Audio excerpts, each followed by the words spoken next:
What do you do when everything around you is broken? When your home lies in ruins? When your people are scattered? When hope feels like a distant memory?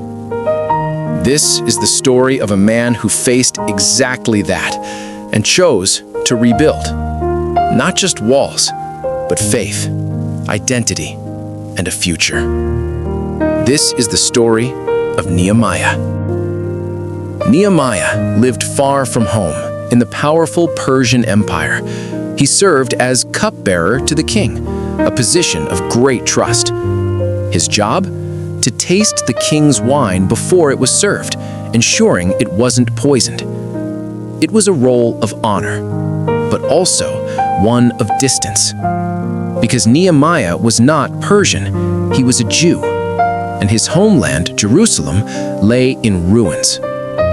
One day, visitors arrived from Judah. Nehemiah asked them a simple question: what is happening back home? The answer would change everything. The report was devastating. The walls of Jerusalem were broken down. Its gates had been burned with fire. The people were vulnerable, exposed, and humiliated. When Nehemiah heard this, he didn't react with anger. He wept, he mourned, he fasted, and then he prayed. Nehemiah's prayer was not quick or casual. It was deep, honest, and powerful. He confessed the sins of his people.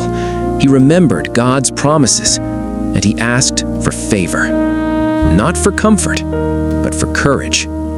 Because deep in his heart, Nehemiah knew he was being called to do something about it.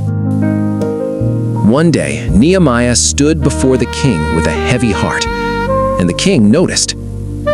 "Why do you look so sad?" he asked. This was dangerous. Showing sadness in the king's presence could cost him his life. But Nehemiah took a risk. He spoke the truth. "My city lies in ruins, its gates burned. I want to rebuild it." Then something unexpected happened. The king said yes. Not only did the king allow Nehemiah to go, he gave him letters for safe passage and supplies for the rebuilding. What began as a burden in Nehemiah's heart was now a mission. He traveled to Jerusalem, not as a servant, but as a leader. When Nehemiah arrived, he didn't rush into action. He observed, he planned, he inspected the damage quietly at night. Because wisdom begins with understanding the problem. Then he gathered the people and said, "Come, let us rebuild the wall of Jerusalem, and we will no longer be in disgrace." Something powerful happened. The people responded, "Let us start rebuilding." And so, they began. But not everyone was happy. Leaders from nearby regions mocked them. "What are you doing?" they sneered. "Even a fox could break down your wall." Then the threats grew stronger. Plots, intimidation, fear. But Nehemiah refused to stop. He prayed again and put guards in place. Half the people worked, while the other half stood ready with weapons. They built with one hand and defended with the other.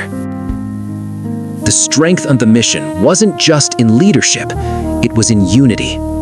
Families worked side by side. Everyone took responsibility. And despite fear, despite threats, they kept building. Day after day, stone after stone, until something incredible happened. In just 52 days, the wall was finished. What seemed impossible was now standing strong. And their enemies? They were afraid, because they realized something important. This work had been done to act. He rebuilt a city, but more importantly, he restored hope. So when you see brokenness around you, remember Nehemiah. Sometimes the change you're waiting for begins with you. The story of Nehemiah, a journey of faith, leadership, and restoration.